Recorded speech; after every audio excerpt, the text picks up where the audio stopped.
tudo bem com vocês? Eu sou Isabel Ribeiro, estou aqui para ministrar a aula 7, a pregação e as cidades, da série de lições Uma Igreja para a Cidade, o desafio da missão urbana.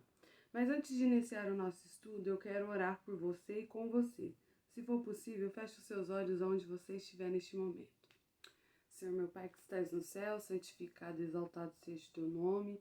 Graças te damos, ó Deus, pela rica oportunidade que o Senhor nos concede de poder estudar, ó Pai amado, um pouco mais da sua palavra neste momento.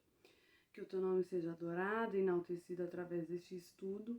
E nós te pedimos, ó Deus, que o Senhor nos conceda a capacidade de compreender, entender, sabedoria, meu Pai, para podermos aplicar não somente aprender, mas também a aplicar, ó Pai amado, o conhecimento ministrado neste estudo. É o que nós te pedimos e desde já te agradecemos, em nome de Jesus. Amém. Amém, irmãos. Vamos lá, mais uma lição. Chegamos aqui no meio da série de lições. As lições passadas foram falando mais da parte teórica, né, do que é cidade, dos ministérios para a cidade e tal. E agora a gente está avançando para conceitos práticos que a gente vai começar a ver na lição 7 e vai até a lição 12.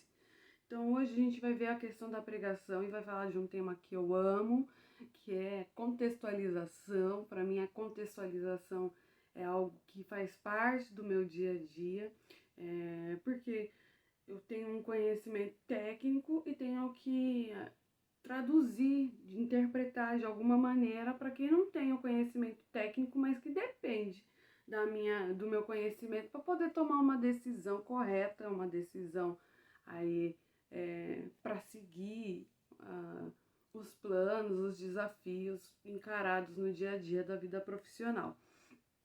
E a gente vai entender que a contextualização ela é muito importante também na pregação do Evangelho.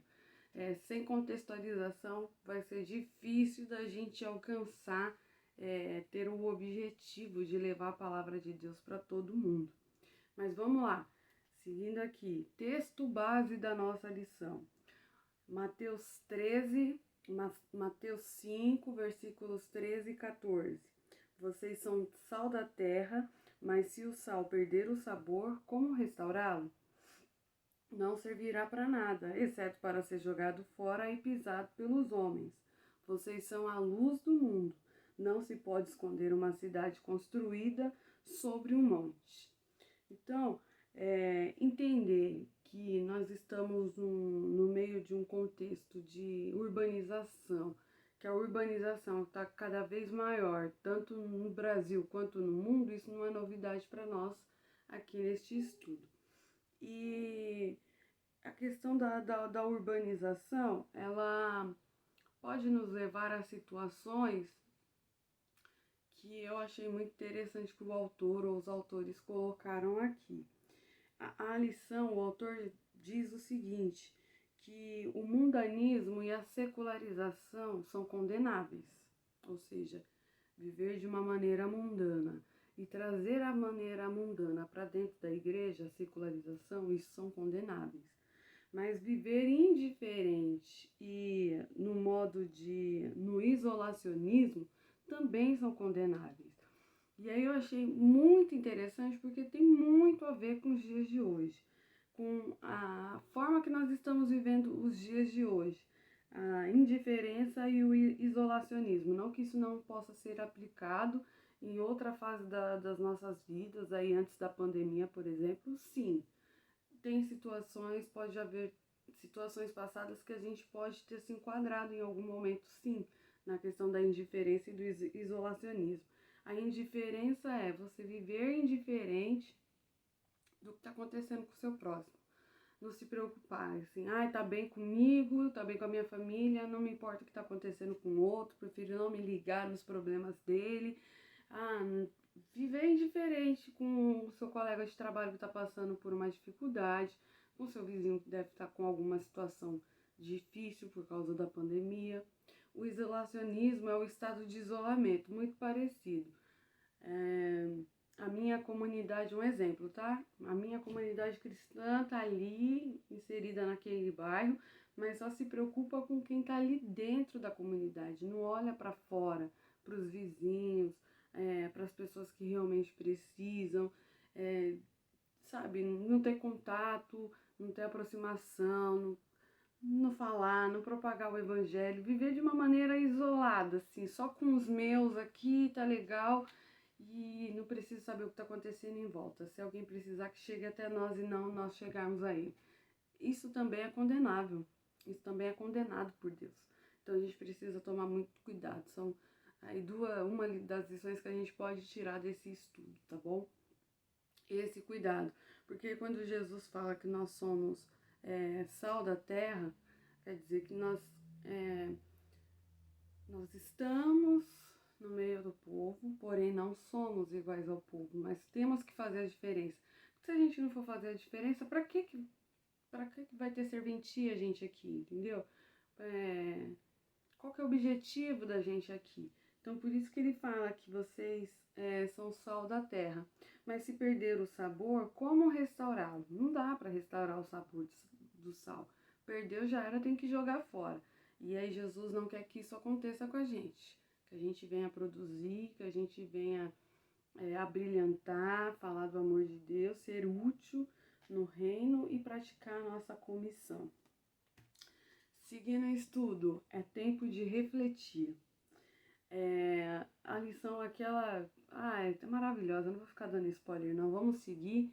Eu não vou fazer as primeiras perguntas, dessa fase aqui do tempo de refletir. Vou deixar para fazer as perguntas da segunda fase, porque aí eu vou pedir para os irmãos postar aqui nos comentários. E também, desde já, os irmãos fiquem à vontade para postar as dúvidas, ponto de vista nos comentários. Então, posta aí que a gente vai estar online aqui, lendo e respondendo os comentários dos irmãos, tá bom? A lição já fala assim: uma igreja para a cidade possui cristãos comprometidos com uma pregação contextualizada e desafiadora. A pregação do evangelho deve atrair e desafiar as pessoas da cidade. Aí, essa questão de contextualização, sempre que a gente ministra sobre isso, eu trago um exemplo muito bacana que a gente aprendeu lá na FATAP, na Faculdade de Teologia da Igreja, que um evangelista ele foi para uma aldeia indígena pregar o evangelho. Até então aí, ok. E ele queria falar que Jesus era o pão da vida, né? Ele queria demonstrar a importância de Jesus na vida do ser humano, do homem. Só que quando ele falava que Jesus era o pão da vida, os índios não entendiam, porque os índios não conheciam o pão. Não sabia que era pão. Eles sabiam só de alimentos dados pela terra, cultivados pela terra e preparados ali, cozidos, algo desse jeito. Mas não de preparar algo como pão, né? E aí o evangelista passou os dias lá com os índios, tal, evangelizando, pregando, tal. E aí no momento ele percebeu que a principal refeição dos índios, o principal alimento da refeição dos índios era a mandioca. Era daí da mandioca que eles tiravam um alimento de substância, tal. E aí ele, no meio do acampamento, gritou lá: Jesus é a mandioca da vida, Jesus é a mandioca da vida. E aí os índios puderam compreender a mensagem que aquele evangelista estava já há dias tentando passar. E o evangelho é isso, irmãos, é você não distorcer a palavra, não mudar, não omitir, mas você apenas interpretar de uma maneira com que o seu ouvinte possa entender, que ele possa compreender. Isso é contextualização. A gente vai ver bastante coisa e vamos seguindo. A relevância da pregação na cidade. Irmãos, a gente está falando de contextualização, mas o foco é a pregação, é a forma da pregação. E aí a lição, ela aborda um tema interessante, que é bom a gente sempre estar com isso na nossa cabecinha.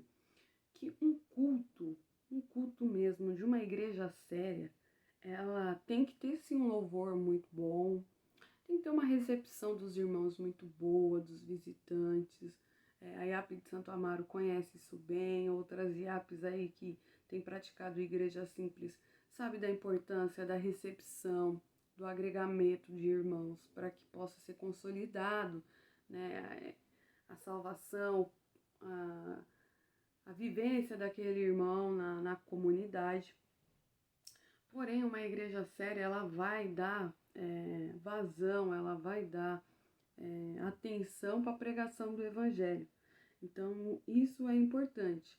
Só que a pregação do evangelho, irmãos, o evangelho ele não tem defeito. A lição fala que o evangelho de Deus não muda, ele é atemporal e transcultural, conforme João registra em Apocalipse 14, versículo 6. Então, em qualquer momento, em qualquer situação, em qualquer era da vida, o evangelho, sim, o evangelho, ele tem espaço, tem poder, ele tem condições de ser ministrado, pregado. Porém, a falha das pessoas não compreender, não viver, não aceitar o evangelho, não é a mensagem, mas é como a mensagem está sendo transferida. E aí, como ele está sendo apresentado.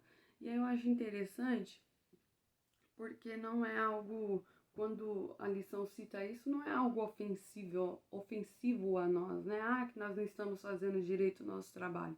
Não, não é isso. A questão é que nós somos seres humanos, somos falhos e pecadores, por causa do pecado lá no Jardim do Éden, então a falha começou a fazer parte do nosso ser, da nossa essência, né? Então, às vezes, nem sempre a gente vai conseguir ser objetivo, ser feliz aí nas colocações.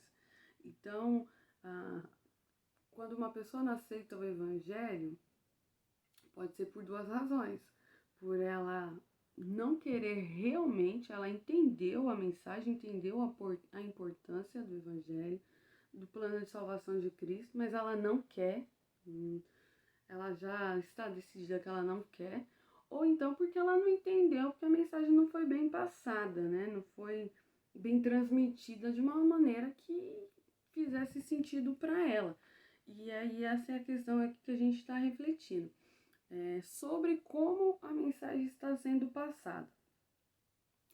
A lição cita, eu tenho que citar algumas frases da lição, irmãos, porque são tops as suas frases e a gente faz questão de destacar aqui no estudo.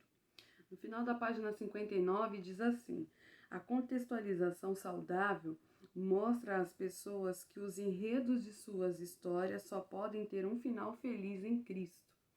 Então é importante, sim, a gente passar uma mensagem que as pessoas venham a entender que tem um objetivo na vida, de onde elas vieram, para onde elas vão, que a tribulação, que a situação ruim que nós estamos passando aqui hoje, ou então assim, até mesmo o bem-estar que a gente está tendo mesmo numa situação de pânico, uma situação ruim como nós estamos vivendo nos dias de hoje, pode ser ainda melhor em Cristo.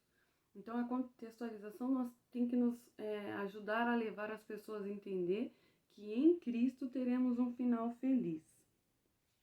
Seguindo aqui a leitura da lição bíblica, a pregação deve estar em sintonia com o mundo moderno. Ela deve lutar com as realidades da situação dos nossos ouvintes.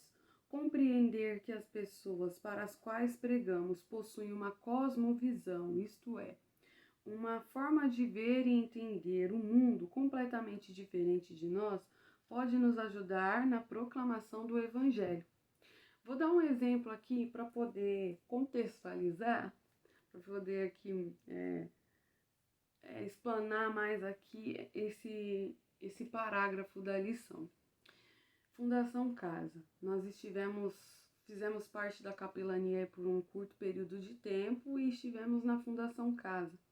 E aí lá na Fundação Casa, irmãos, obviamente que eu não poderia falar do amor de Cristo, Da mesma maneira que a gente ministrava num culto ministerial para jovens, a gente fazia naquela época, a gente era líder da RUMAP, né, líder do departamento regional aí da mocidade da igreja, e em contrapartida também procurava fazer, né, levar a palavra de Deus para uma outra juventude fora do nosso contexto. Então, no culto ministerial para a juventude, era uma linguagem, era uma linguagem que a gente utilizava para poder levar praticamente a mesma mensagem. Falar do amor de Cristo, do plano de salvação, de que a gente não tem que se apegar às dificuldades do dia de hoje, mas focar em Cristo, que nós vamos ter um final feliz em Cristo. Só que quando chegava na Fundação Casa, eu não poderia ter a linguagem tão... como é que eu vou dizer? Tão crente, né? Tão crentez que a gente tinha lá, né? Os cuidados que a gente tinha no púlpito. Para a Fundação Casa não podia ser assim. Eu tinha que chegar nos meninos e falar, mano, tá ligado que Jesus é só Jesus que pode te tirar dessa situação.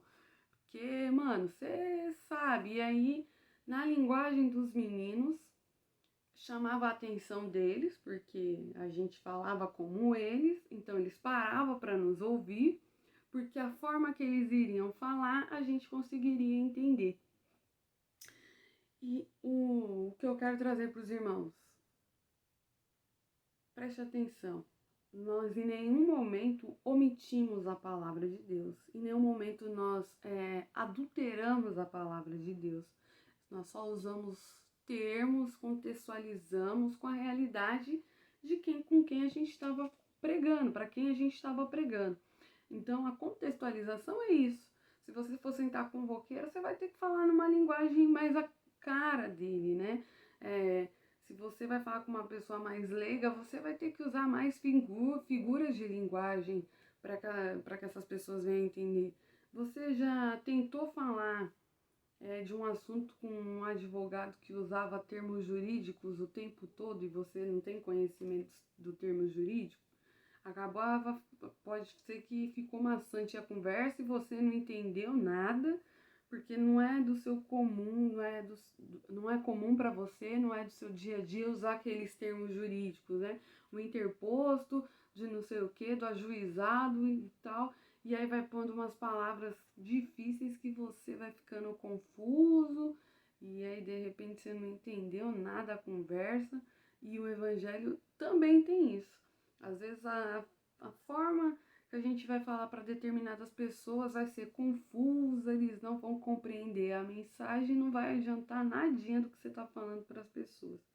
Então é a questão da linguagem, é você saber como falar. Do mesmo jeito que a gente interpreta a Bíblia para as crianças, uma linguagem mais pura, mais inocente, mais fácil de ser compreendida, assim também para determinados grupos de pessoas, para determinados ouvintes, para que a gente tenha o objetivo que é levar a palavra de Deus.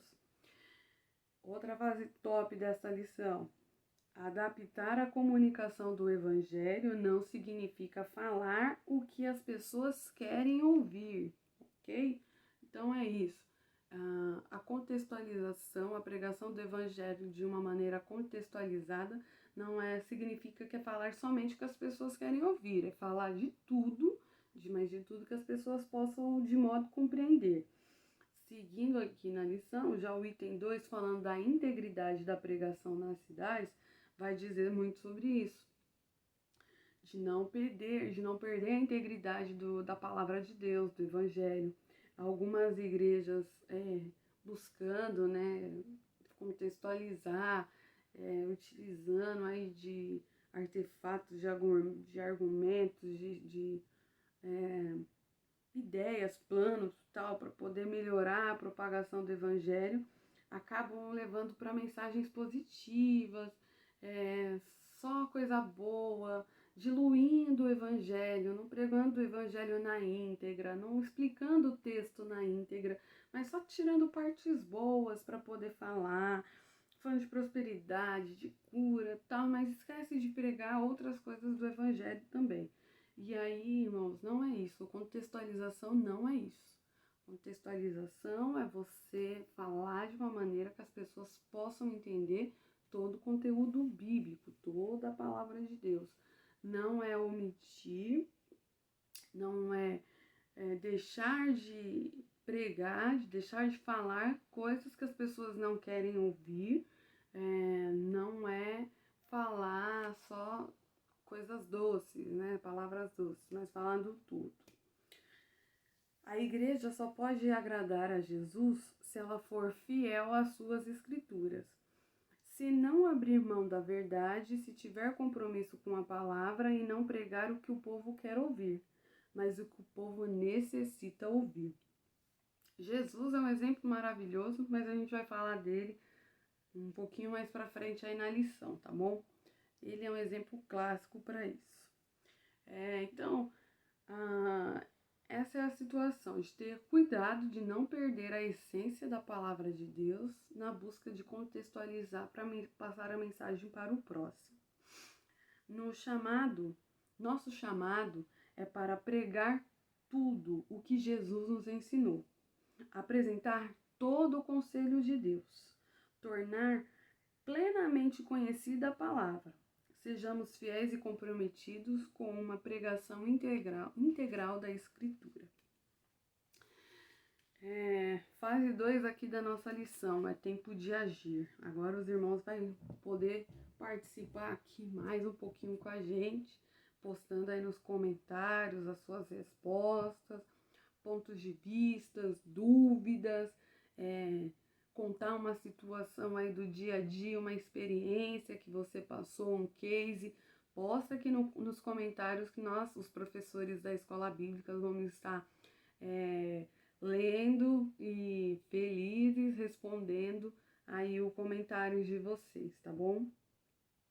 Preguemos o Evangelho com clareza, se desejamos ser relevantes.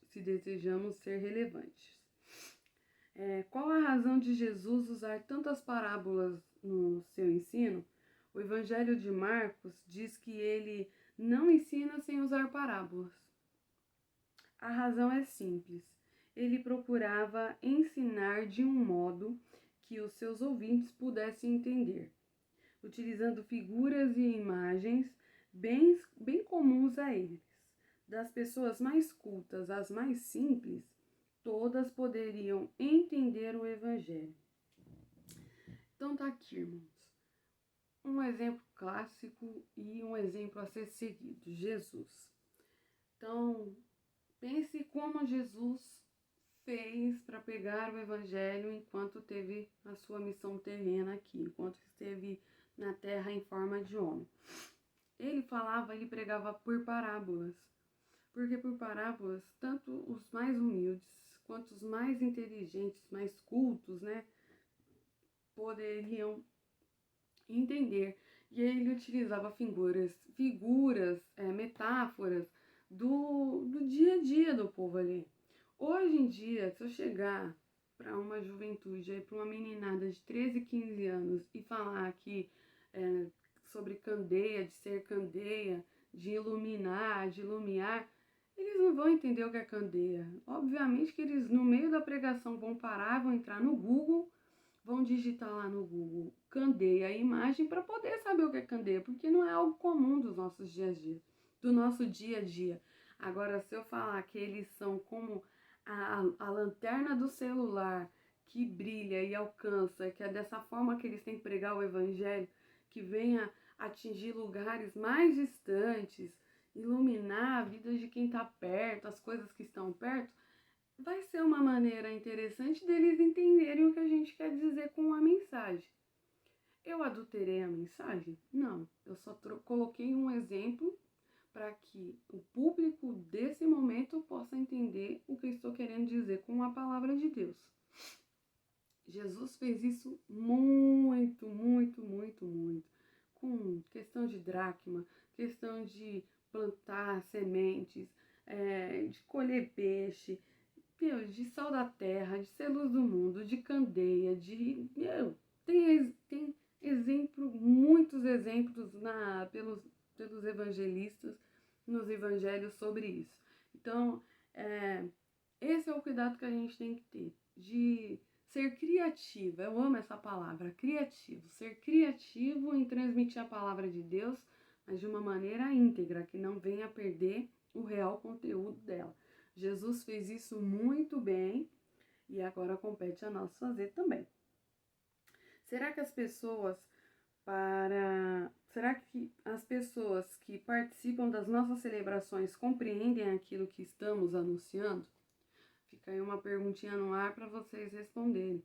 Será que a forma que nós temos pregado, se hoje sentar alguém que nunca ouviu falar de evangelho, vai conseguir compreender o que nós estamos pregando em nossos cultos, o que estamos pregando em nossas lives? Fica aí, hein, a dica. Pergunta para os irmãos responderem aqui para nós nos comentários. A linguagem que nós usamos ao pregar pode ser um empecilho no entendimento da pregação? Seguindo aqui a pergunta do texto. É importante algum esforço no sentido de pregar de um modo que as pessoas entendam, ou isso é papel do Espírito Santo? Essa pergunta eu achei sensacional, irmãos. Porque aqui é importante algum esforço no sentido de pregar de um modo que as pessoas entendam, ou isso é papel do Espírito Santo? Tem gente que pode ter um ponto de vista diferente do nosso, pensar assim, não tem porque ficar enfeitando a roda aqui para marmanjo entender o que a palavra quer dizer, não. O Espírito Santo que faz esse papel dele aí, de convencer a pessoa sim, é papel do Espírito Santo, mas de dar capacidade à interpretação para que essa pessoa venha entender. Seguindo. Preguemos o Evangelho com diligência se desejamos ser fiéis. Para uma proclamação bíblica fiel, o nosso foco precisa estar sempre no Evangelho. Na maneira convencional de apresentar as verdades bíblicas, incentivamos as pessoas sempre motivacionalmente, dizendo a elas que se tiverem determinado comportamento receberão a recompensa equivalente e, de igual forma, se não obedecerem, a consequência também virá. Essa abordagem revela um pouco da nossa confiança no que fazemos ou deixamos de fazer. É interessante isso aqui também, irmãos, porque lá atrás, na lição, a gente viu que falar somente o que as pessoas querem ouvir, omitir algumas coisas, não falar de certas coisas, está errado. Isso não é contextualização. Contextualização é a gente abordar tudo, as consequências de obedecer e as consequências de não obedecer. Então, é necessário que a gente fale tudo, que a gente seja verdadeiro, íntegro naquilo que a gente está pregando e como estamos pregando a palavra de Deus. Em uma perspectiva do Evangelho, a autonomia humana deve ser confrontada, sua capacidade deve ser exposta, seus ídolos do coração devem ser descobertos. Fazemos isso quando apresentamos o Evangelho, o único que é perfeito e que pode obedecer de maneira integral, isto é, Cristo. Toda pregação com base no Evangelho, frente ao desafio da obediência, deve mostrar às pessoas que é impossível conseguir e fazer qualquer coisa sozinho, mas com Cristo é possível, pois Ele nos ajuda e nos transforma. Então é isso, irmãos. O Evangelho, a contextualização do Evangelho não é para mostrar só coisas boas, mas para mostrar que também tem coisas que nós precisamos obedecer, e se não obedecermos, as consequências disso, e que as pessoas não devem se frustrar por saber que não são perfeitas. Porque o que nos acalenta aqui? Que só Jesus foi perfeito. E só Ele pode nos ajudar a chegar à estatura de um varão perfeito. E aí a gente precisa confrontar os ídolos do coração, tudo aquilo que vem nos impedir, que nos desmotiva, tudo aquilo que nos afasta de Deus, tudo isso precisa ser confrontado. A gente precisa questionar, indagar, largar, abrir mão, deixar para trás, abandonar a mala, para que a gente possa viver uma vida com Cristo e pregar de uma maneira que as pessoas venham entender. Esse é o nosso objetivo.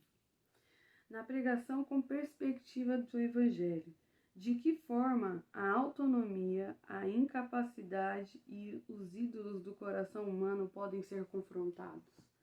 Fica aqui uma pergunta para os irmãos também, postar aqui o seu ponto de vista, as suas respostas aqui nos comentários, tá bom? Nós estaremos ansiosos para poder ver a participação dos irmãos. Procura se inscrever, irmão. Se você ainda não é inscrito no canal da IAP Santo Amaro, se inscreva. Ative lá o sininho para poder receber as notificações de quando as aulas forem postadas, de quando os cultos forem postados, liberados, para que você possa participar conosco, tá? E nós estamos ansiosos aqui de ver a participação dos irmãos nessa nova maneira aí de escola bíblica, uma escola bíblica online, se é isso que hoje Deus está nos permitindo. Então participe aqui, posta seu comentário, deixa o seu a paz do Senhor para os irmãos, um like aí no vídeo, compartilhe o vídeo da aula, o link da aula com outras pessoas para que possam conhecer o amor de Cristo, para que possam entender e compreender a palavra do Senhor. Não esteja omisso nisso, mas faça a sua parte em propagar a palavra do Senhor. Amém?